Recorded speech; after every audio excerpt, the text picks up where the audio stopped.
Hey, guys, my fellow statisticians. We're going to be talking about one of the hardest concepts in statistics, which is the type 1 and type 2 error. We've talked about it before, wanted to do some more, and then we're going to be talking about a new concept, which is power. So those are our objectives. So remember, a type 1 error is the probability of rejecting the HO when we should not have. Okay, I use my ghetto slang and use tyro. Okay, and let's also remember in terms of the probability of a type 1 error is referred to as our alpha value. So our level of significance, which is set in stone once we've started our hypothesis test, is the same as the probability of the type 1 error, the probability of rejecting the HO when we should not have. But now let's talk about type 2 error. So here, when we have a significance test, we can make a type 2 error when we fail to reject the HO. Remember, I referred to that as the TSO by accident, so that was an error. Okay, and when we utilize the HA, remember the HA can always be less than, greater than, or not equal to. The probability of the type 2 is going to change depending on the actual alternative hypothesis value that I use. So let me give you a specific situation, and this is very generic. Let's say that I have my HA to be, my HO, to equal 15 grams, whatever you want to call it. My HA is that it's going to be less than 15 grams.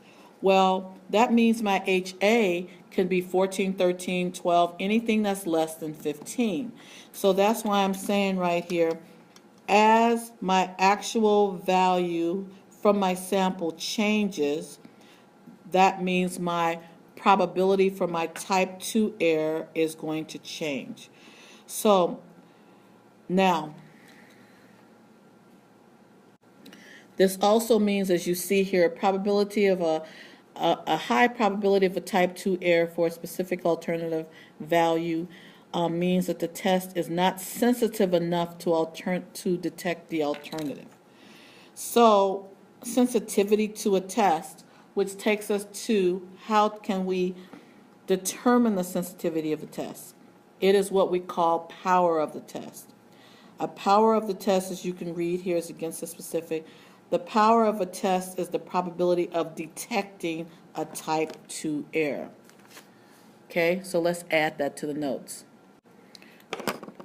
So as I said right here, a power of a test is the probability of detecting a type 2 error.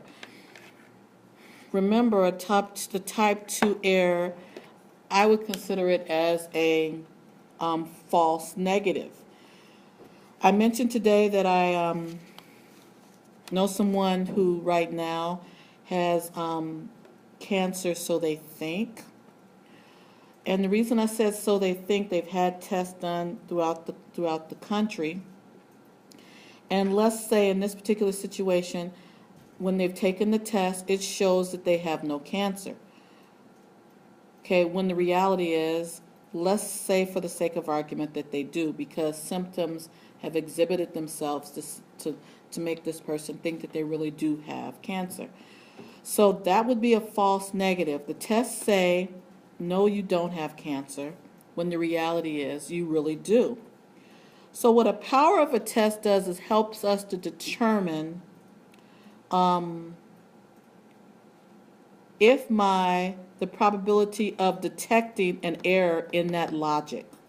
And you can hear that when we talk about consequences, I don't even have to tell you what the consequence is of a person that thinks they don't have cancer and they actually do.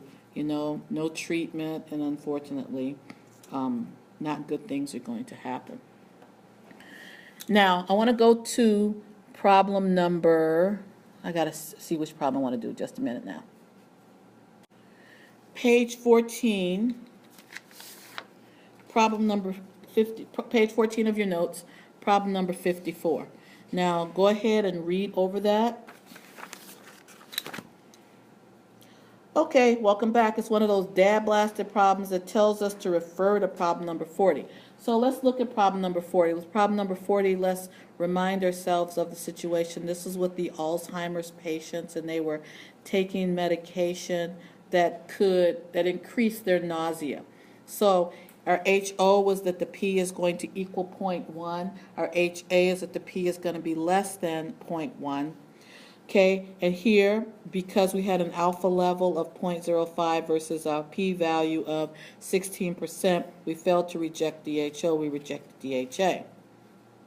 So here, the whole premise was that we rejected that the true proportion of the Alzheimer's patients who experienced nausea while taking the new drug is less than 10%. But I want to look here and see and that was problem 40, but I needed all of that background to be able to figure out what the type 1 and type 2 error is. So here our type 1 is, remember we reject the HO, we reject that it is approximately 10% when the reality is there's a mistake that's made. So here type 1 error, here false positive. So there's evidence that less than 10% would suffer with nausea. Because remember, we reject the HO, we support the HA. Okay, so evidence that less than 10% of the patients would suffer with nausea on the drugs when at least 10% would. Now, here are consequences. Okay, we're going to use the drug on more patients with Alzheimer's. Okay, so at some point this thing cut off on me and it froze. I don't have time to start it from the beginning. So I'm just going to start it from where I think it cut off. The idea of the consequences. Because the type 1 error is a false positive, here the consequences of that is that we use the new drug on more patients with Alzheimer's, and to find out it actually does cause them to be we're going to have a higher percentage that's nauseous. But now let's look at our type 2.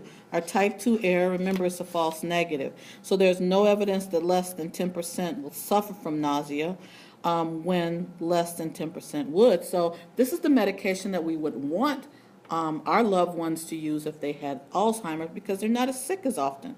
Okay, the consequences is we give the medicine to fewer patients, and therefore patients will be sick because they're using, again, the wrong medicine, because I know I would want my loved one to take the one that would cause them to be less sick.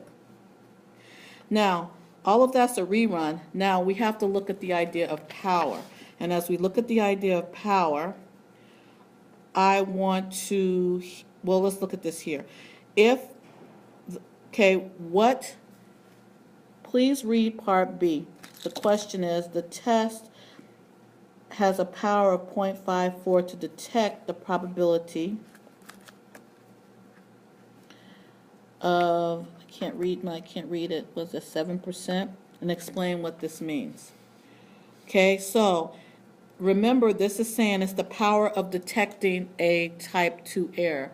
It is the probability of detecting a type 2 error. So if the proportion of Alzheimer's patients who would experience the nausea is really 0.07%, remember there's your type 2 error, there is a 54% chance that the results of the study would provide convincing evidence that the true proportion is less than 10%.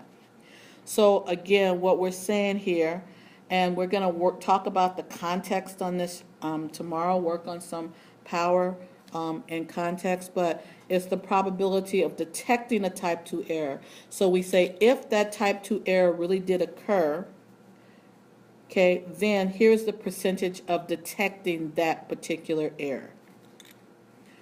And we can make a template on this tomorrow if you'd like. Okay, now, here, as I said, please remember the power is the probability of detecting a type 2 error.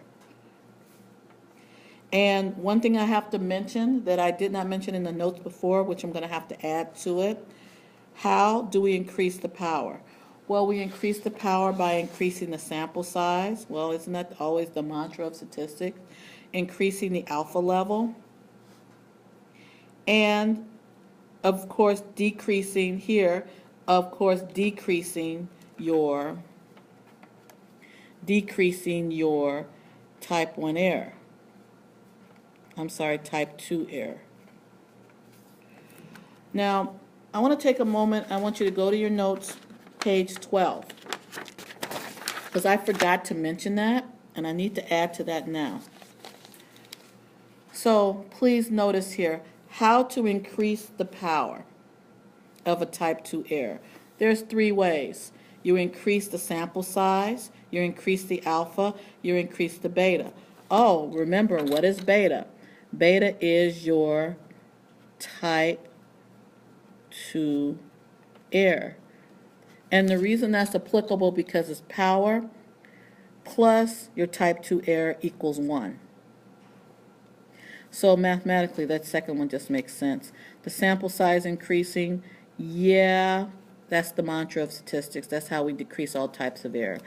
One thing I do want you to recognize here, and I can know that you're thinking this because of this statement right here, alpha plus beta does not equal 1. Type 1 plus type 2 does not equal 1.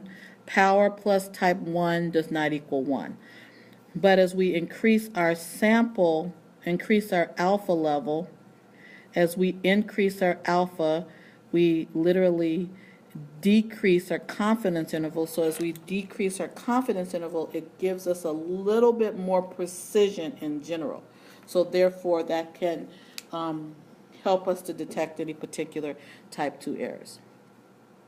We're going to be working on problems tomorrow, filling in some of the gaps of problems that we haven't been doing. But tomorrow is type 1, type 2 error day, along with power. Power. I will see you guys tomorrow. Have a good one.